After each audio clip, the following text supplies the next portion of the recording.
One thing I love about Under Night is how its characters are designed. From their aesthetics to the way their personality ties into their gameplay, to how they each feel completely different to use. It makes me want to play them all. With the release of Under Night 2, I thought I'd do just that. But before I go off and do that, I want to go over how each character functions. That way I kind of know what I'm getting into, and those of you who are new to Uni might be able to figure out which character you want to main. Disclaimer, I am not an expert in this game whatsoever. I wouldn't even call myself that good. So if I make any mistakes, I will gladly take feedback. I also want to make sure that everyone understands what I'm talking about, so if I explain some terminology you might already know, just bear with me. I will also be using numpad notation when talking about motion inputs. With that being said, let's start by talking about the poster boy himself.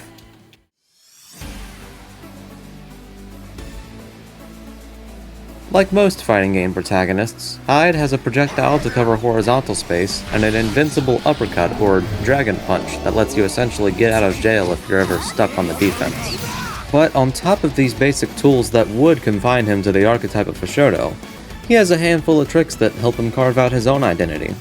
For example, if you throw out a fireball and then do the 2-3-6 input again while the fireball is still out, you get one of 3 follow-ups. Pressing A will detonate the projectile and launch the opponent in the air if it hits. The B follow-up is often used to end combos, and the C follow-up costs 100 meter and can catch people off guard from full screen. As for his other moves, his 2-2 special shoots out these blasts from the ground which complement his fireball and helps him control space. New to this game, he also gets a special projectile that destroys other fireballs. His 2-1-4 move is a string of multiple hits, or a Rekka series, that's mostly used in combos. I've seen it used in pressure a few times, but I recommend not worrying about that if you're just starting out with him. Once Hyde gets in and starts a block string, it may feel like you're not making that much progress since he doesn't have many options to mix up his opponent.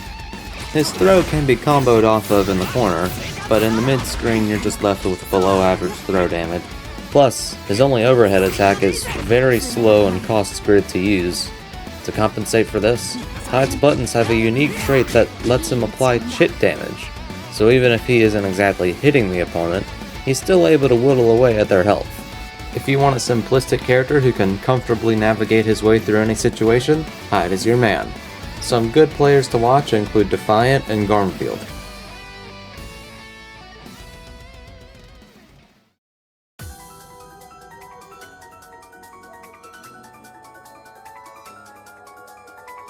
My first main and the character that got me into Uni, Linne is a mix between a Shoto and, of all things, Scout from TF2. She has the tools you would expect a Shoto to have, but she also has a running speed that's well above average and access to unique mobility options, such as a double jump and a roll that can pass through opponents.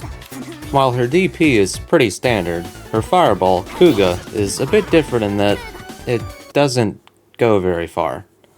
This actually helps to emphasize the kind of game plan she wants to run, which is to close the distance as quickly as possible and harass the opponent from mid-range.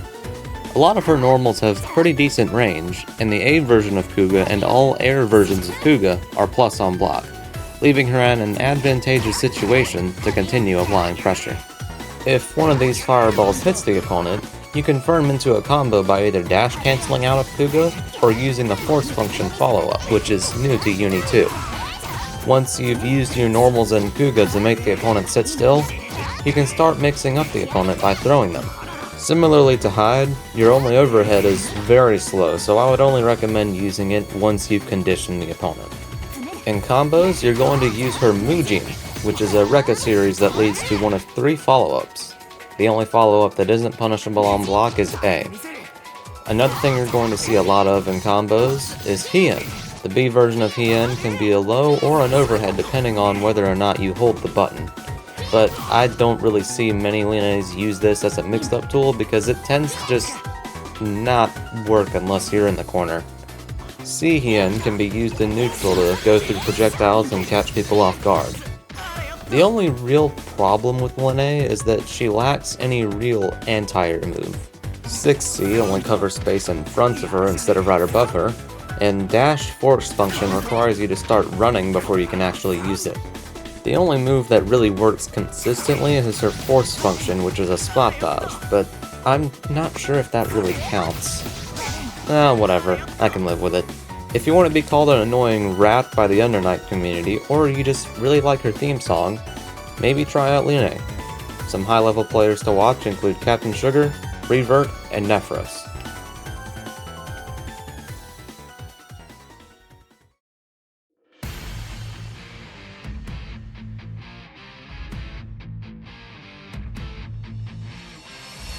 I'm not sure if there's a lot I can say about this character. His visual design just really speaks for itself. I mean, look at those big, meaty claws of his. What did you say, punk? Big, meaty claws! Those bad boys ain't just for attracted mates, you know. Actually, I think Wald wants to show you what he does with them. Yep, he's a grappler. Like most characters of this archetype, Wald has a bit of a hard time getting in, so he has to play the neutral game very patiently.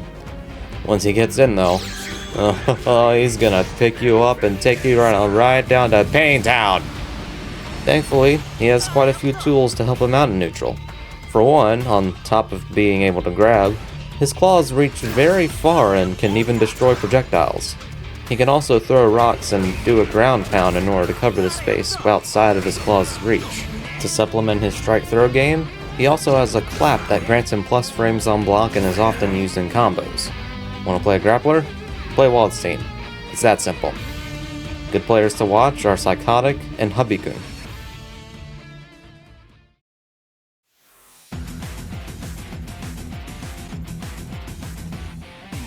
I like how Carmine makes you play like the character and bully your opponent into submission. His blood powers grant him some of the strongest moves in the game, but using them costs him a tiny sliver of health each time. To use these tools effectively, he has to gain momentum and maintain it the whole round. Otherwise, that gradual health drain will add up and make killing him much easier for your opponent. Thankfully, many of his moves compensate for this downside by specializing in locking the opponent down. For instance, his 2-3-6 special, commonly known as Pinwheel, hits multiple times and is often used to force the opponent to block on wake up. His 2-1-4 move does a seemingly simple 2-hit attack normally, but if you hold the button down, it becomes a mine that you can detonate at any moment by letting go of the button. The threat of this mine will scare the opponent into sitting still, allowing you to go for mix-ups. His 2-2 special is a seemingly simple ground spike, but the meter version is your go-to combo under since it keeps the opponent frozen for a while, giving you ample time to set up these mines.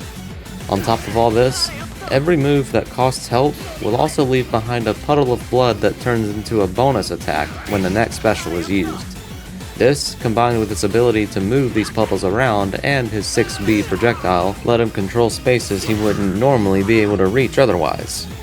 If you want to keep your opponent in the blender and never give them a moment to breathe, Carmine is your guy. High-level players to watch are Papa Pesto, 2GB Combo, and Notes.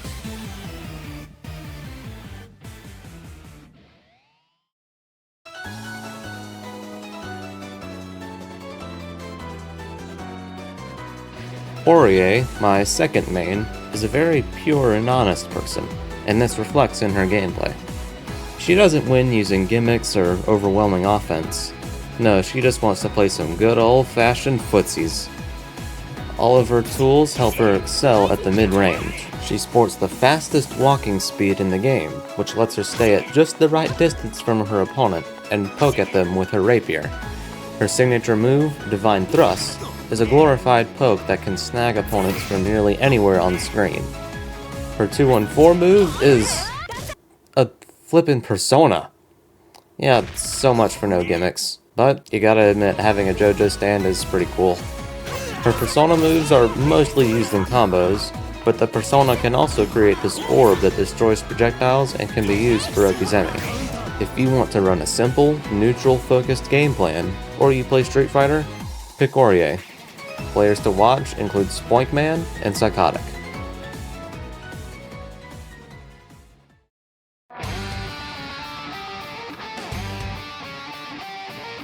This dude used to be absolutely broken during the first couple of versions of Under Night, but he's since been toned down considerably. However, his unique mix of long-range and potent pressure games still makes him very capable. The former is accomplished using his stupidly large scythe, which I guess just fits in his pocket or something. Moves such as 5C, 2C, Mortal Slide, and the infamous cover massive amounts of space. Once he uses one of these moves to confirm into a knockdown, then his pressure can begin. His normals all have pretty decent frame data, and he has access to 2 different overheads in 6B and charge 5C. The thing that makes him really scary though, is his unique command grab, Assimilation. While it does less damage than a regular throw, Assimilation steals the opponent's grid when it connects, allowing Gordeau to maintain his momentum. If you want to strike fear into the opponent using big, powerful moves, and don't mind your character being a little sluggish compared to the rest of the cast, pick Gordeau. Players to watch include StarX_ and Noctis.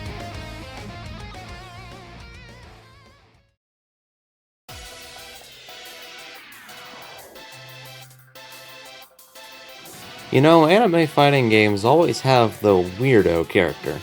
Guilty Gear started the trend with Faust, and now in Under Night we have Merkava. I hope by now you've noticed the trend of characters having really long normals. Now I want you to take a look at this man's lanky little noodle arms and guess what they do. If you said fly, you would be correct! Oh, they'd also reach across the whole screen, there's that too. Merkava's whole thing is that he's a predator who toys with his food until they fall for his trap and into his loving, flailing arms. At the start of the round, Merkava prefers to stay back and use his big buttons and flight to pester the opponent from afar. But once the opponent makes a mistake that Merkava can capitalize on, he pounces. After landing a combo, he can secure his prey by using his 2-2 special, known as Worms. The metered version of Worms can keep the opponent blocking for ages, allowing Merkava to go for mix-ups. If you want to play patiently and wait for that one golden opportunity to devour your opponent, or you just like silly little noodle arm man, try out Merkava. Players to watch include Clem and Onyx Dude.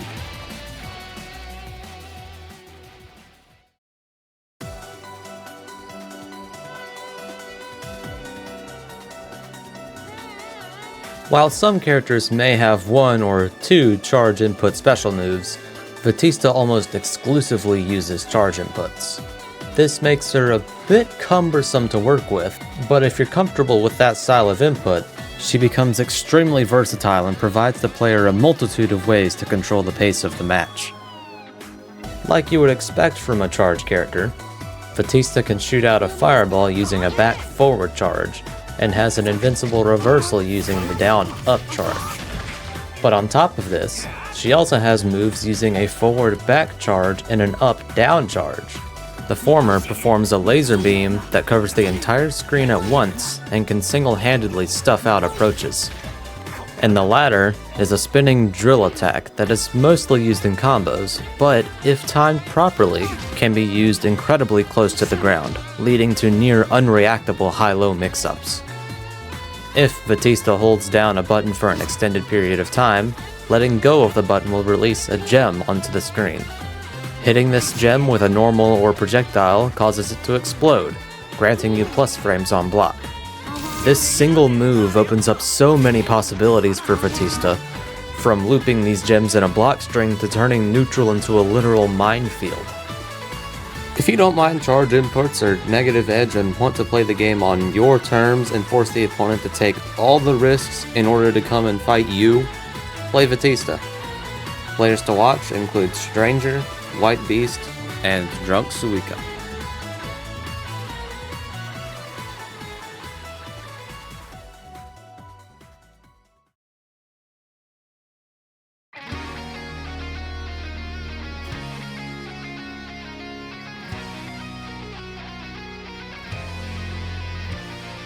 In Uniclear, Seth, Vatista, and the next character I'm going to go over used to be grouped together as the Big Three.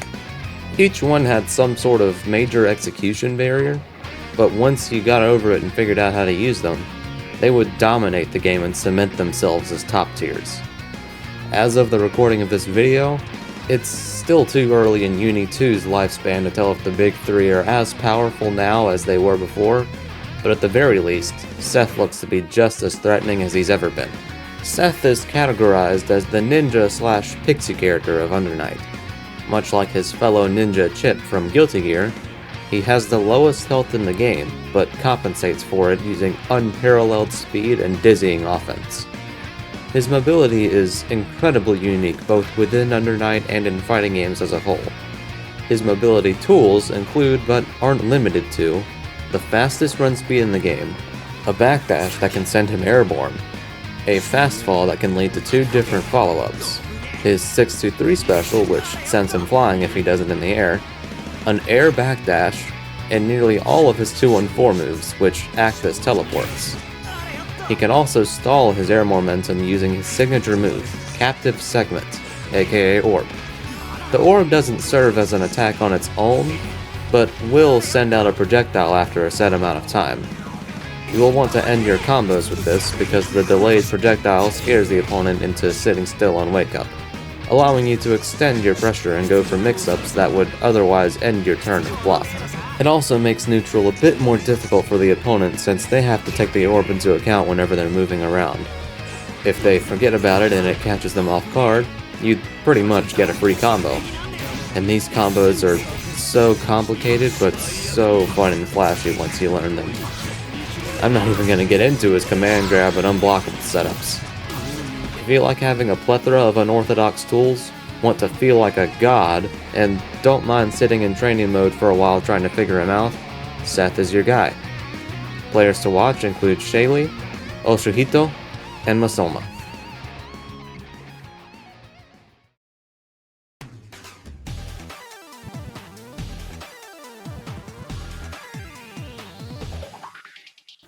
Rounding out the Big Three is Yuzuriha, aka the Johnny of this game.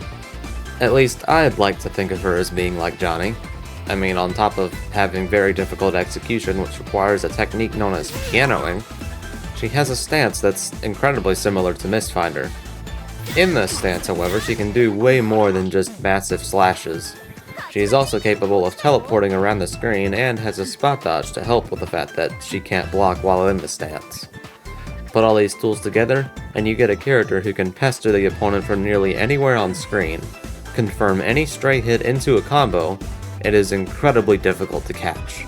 Thankfully, once she is caught, she doesn't have too many defensive tools to help her out. If you can get past her unique execution barrier and master her combos, Yuzuriha can absolutely dominate the neutral game. Players to watch include Rurik and Carp.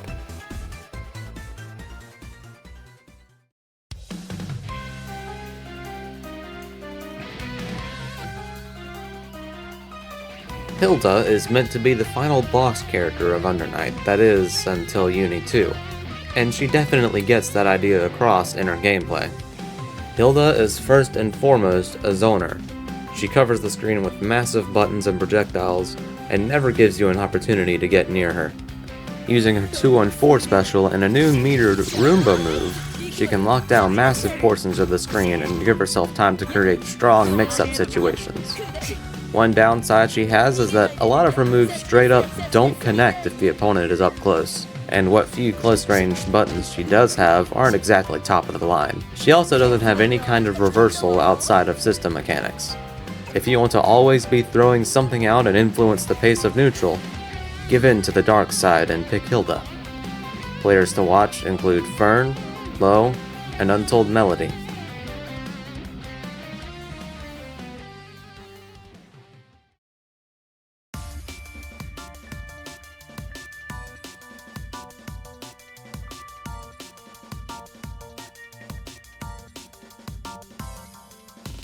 Chaos is Under Night's resident puppet character. If you play puppet characters in fighting games, Chaos is your boy. If you were intimidated by the complicated execution of puppet characters in other games though, then Chaos may still be your boy, because he's not nearly as difficult to use as other characters of his archetype. Nearly all his normals are performed by Chaos himself, and all his specials belong to his lizard dog companion, Ozzy Dahako. Ozzy's specials can be cancelled into each other, which makes Chaos an absolute menace once he gets you to start blocking. Heck, Ozzy can perform block strings and combos all by himself while Chaos takes a break to go read on the other side of the screen. Unfortunately, if the opponent hits Ozzy, then Chaos is in a world of hurt for the next few seconds, as he loses access to Ozzy and all his specials for a time. To make matters worse, Chaos has no reversal of any kind, even with Ozzy, and has to rely on system mechanics to escape pressure. Thankfully, he can defend himself in neutral using 6C, which destroys projectiles and sends the opponent flying on hit. If you don't mind having weak defense, want to get creative with how you structure your combos and pressure, or just have a soft spot for animals, then Chaos, once again, may just be your boy. Players to watch include Ryer, Pazurani, and Trill.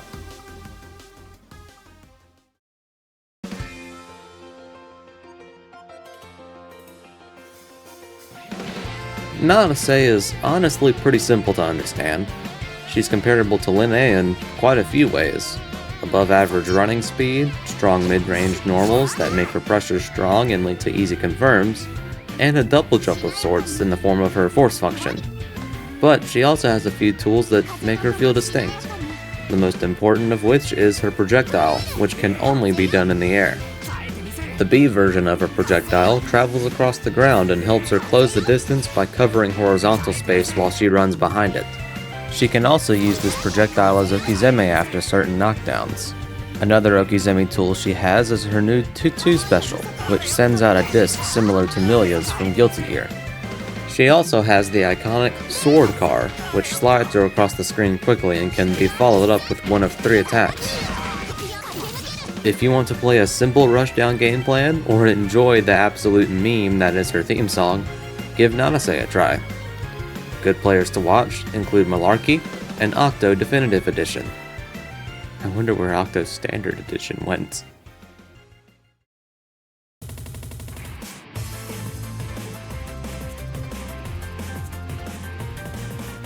Byakuya can be incredibly annoying in the right hands. As you might have guessed based on the spider aesthetic, his defining move places a web on the screen. This web serves as a trap that steals the opponent's grid on hit and lets him combo off throws. In neutral, he doesn't have any full screen projectiles or anything, but he does have a ground spike that's new to this game and, you guessed it, really long normals. Like Linne and Nanase, these normals make his pressure pretty scary. Once he gets a hit, he can confirm using his Rekka series, which can also cancel into his webs at any point during the string. Most of his combos have a lot of corner carry, and once the opponent is in the corner, Byakuya can spend meter to trap them using his 623C. This gives him ample time to set up multiple webs, and it's this setup right here that takes him from being a decent character to a monster. The web on the ground forces you to block on wake up. The web above you will connect if you try to stand up or jump, and the web in front of you prevents you from escaping. While the opponent is trapped in this cage, Byakuya can pretty much do whatever he wants. His force function and charge 3C are both overheads, and his strike throw game is much scarier. To compensate for having such a strong wing condition, he has no meterless reversal, and his buttons are slightly slower than average. If you like having a straightforward plan centered around ensnaring your opponent and putting them in situations where you have complete control, Byakuya might be right up your alley. Strong players to watch include Big Black, Rockhawk, and Masoma.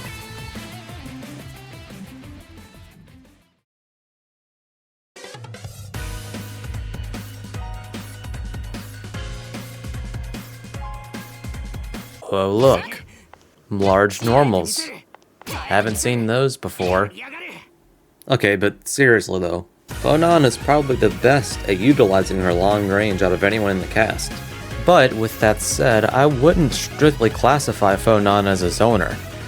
What she specializes in is unrelenting long-range pressure. Moves such as 5C, 4B, 3C, and forward BC all demand a lot of respect from you as the opponent on their own, but when used in conjunction with one another, can force you to block for ages, all while she stands far away, where none of your moves can reach her. Once she has gotten the opponent to sit still, she can run up to reset pressure or throw the opponent, never giving them a moment of reprieve. In order to defeat a Phonon, you must be incredibly patient and not let her overwhelm you. Among other things, you're gonna need to know when to use shield to take grid and win the Forple cycle. Like the other zoners, minus Vatista, Phonon lacks strong defensive options once the opponent finally gets in on her.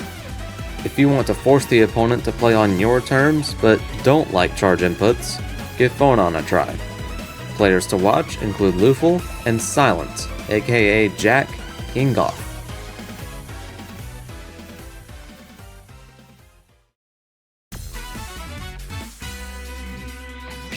I'm not sure I have a whole lot to say about Mika, honestly.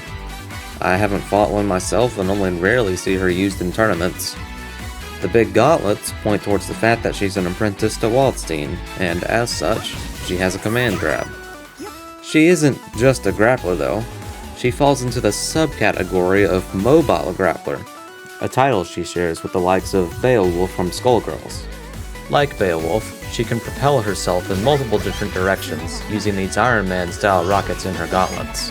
This is used all the time, in neutral, combos, and even the occasional mix-up. To add to her Zanin mobility, her 623 move makes her spin around like she's trying to be a helicopter, and somehow succeeding. The metered version of this is her only reversal outside of super or system mechanics. New to this game, she also has this big punch that becomes projectile invulnerable as it winds up. If you want to play one of the more niche characters in the game, or want to be a silly little XD phase girl, try Mika. Good players to watch are Orie and Garmfield.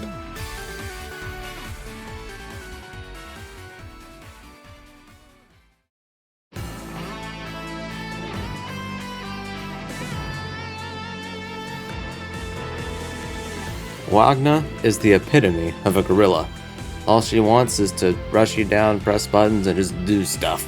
Her 2-1-4 move has her charge in with her shield, which helps her armor through attacks and get in. Her pressure is decent, and she has access to 2 different overheads.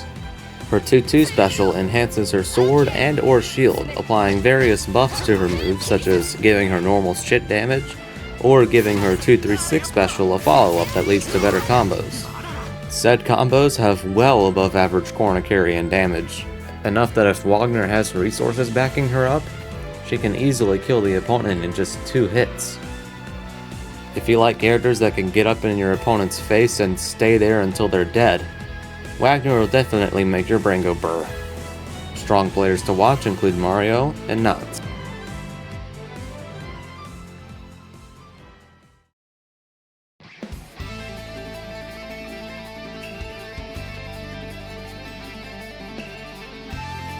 Enkidu is another rushdown character, but he doesn't have the ability to skip neutral like Wagner does. As he makes his way in, he has to play a bit more patiently. Thankfully, he has a couple of moves to help him out, such as 4C, which destroys projectiles and pulls his hurt box back, making him harder to hit, and 6BC, a new move that can armor through attacks if held down. Once he pushes the opponent to the corner, he's just as scary as Wagner, if not more so. Mashing against his pressure is incredibly risky thanks to his unique trait which makes his counter hits do more damage and leave you stunned for longer. Even without a counter hit, his combo damage is consistently high. His 2-2 ground stop special grants him easy access to frame traps and plus frames, allowing him to continue his pressure until you break. He also has a parry in his 2-1-4 special, which may not be a reversal per se, but does let him call out his opponent's mistakes.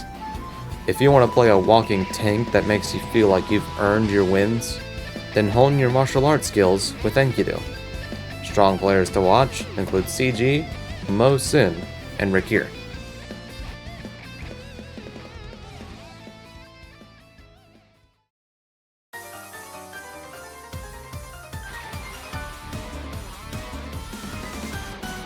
Back when he was added in Uniclear, no one really paid him much attention, but now that he's been buffed in Uni 2, Londrekia looks to be pretty strong.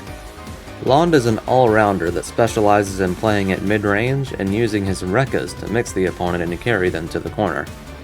These Rekkas consist of 3 different attacks that can be performed in any order. A Rekka is a low, B Rekka crosses over to the other side of the opponent, and C Rekka is an overhead if charged. His other defining feature is the ability to freeze the opponent. If he throws out an ice-related move, let's use his Fireball for example, and it connects with the opponent, you'll see that the crystal under Lond's health bar is glowing now. If you hit the opponent with an ice move again, now they're stuck. This lets Lond either extend his combos or set up Okizeme using his 2-2 special, a flower that shoots out a projectile after a set amount of time. I will warn you that Londrekia is one of the more difficult characters to pick up and learn, because unlike other characters that require you only know 1 or 2 combos to be effective, Lond requires you to constantly adjust your combo routing depending on your distance from the corner. If you play Jin and BlazBlue or think his theme song is a banger, maybe try out Londrekia. Players to watch include Defiant and Foxo42.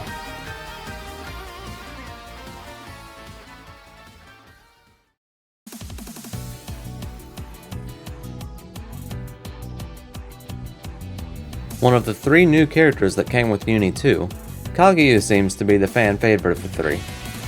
She has a trick up her sleeve for nearly any situation, but her toolkit is weird enough to be difficult to categorize.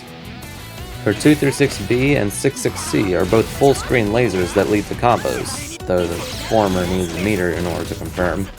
Her force function, a spot dodge with close range and full-screen counterattacks, can't be used as a reversal but can be used in reaction to things like projectiles.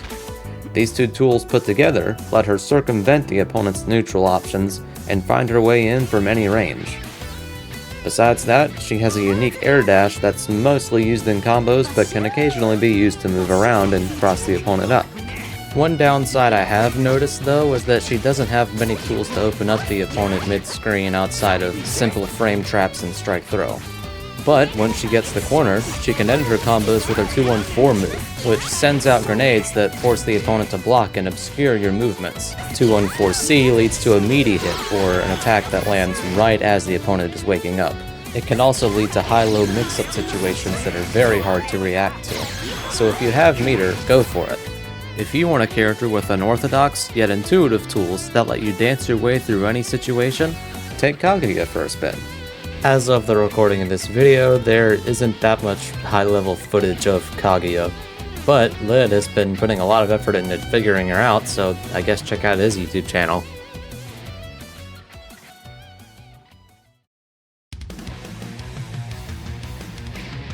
The simplest of the 3 newbies, Tsurugi is a rushdown character who can use his shield to plow through the opponent's attacks and make his way in.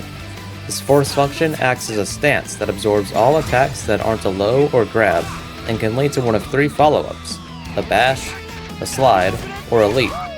Once he gets in, his pressure is decent. His normals have nice range and frame data, and his 214 special is a command grab.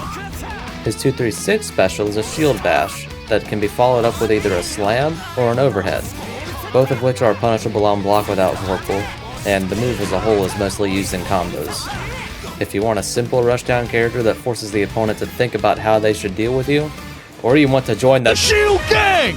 Shield Gang! Shield Gang! then join the EFG and try out Tsurugi. High-level players to watch are Rakir and Ray.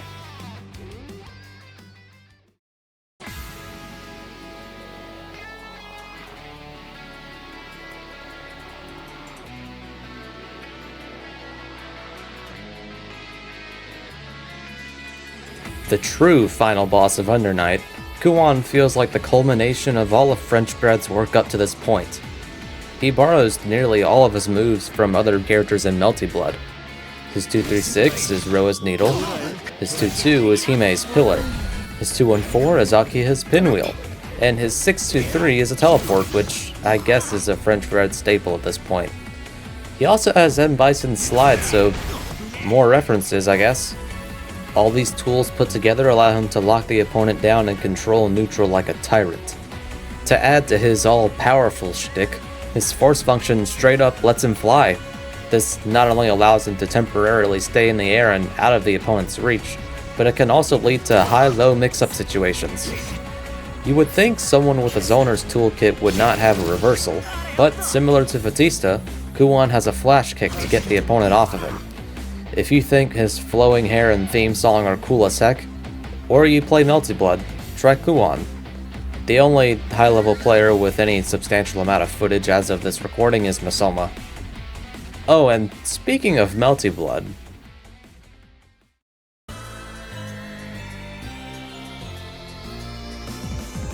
Eltnum comes directly from Melty, and she brings with her some of that game's unique mechanics, such as an air throw, an air backdash, and a 3C that launches and leads to combos on hit. As a whole, she plays like an all-rounder, but her tools are a little too unorthodox to be able to classify her as a Shoto. She is a DP, sure, but her 236 is not really what I'd call a fireball. It actually ties into her other unique mechanic, that being the gun. Her pistol holds 13 bullets at a time, as indicated by the bar just below her health. Every time you use 236 or 22A or B, you spend one of these bullets. You will reload automatically after consuming all the bullets, but you can also reload manually at any point using 22C. During the reload animation, pressing C again at just the right time will cause the bullets you're reloading to become enhanced, dealing more damage and becoming more advantageous on block. Her C normals and 214 special use a wire that covers the mid-range. All versions of 214X are lows, but the charged version of 214B is a command grab. If you play Melty Blood or main Joker in Smash Bros., then give Eltnum a try. High-level players to watch include Omnidig and Perm.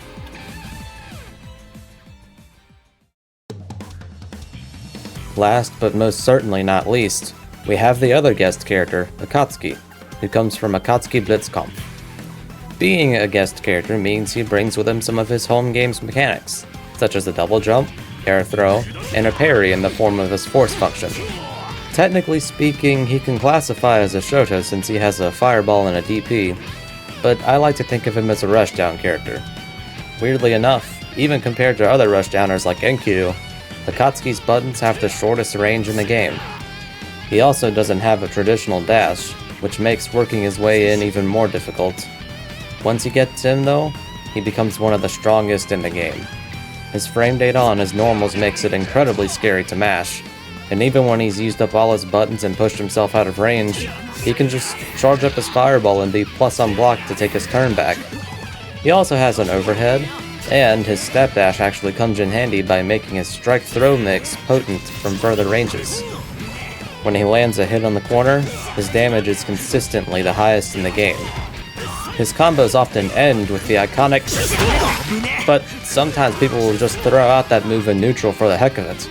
I mean, getting Chesto to hit can lead to some of the easiest damage in the game if you have enough meter for super.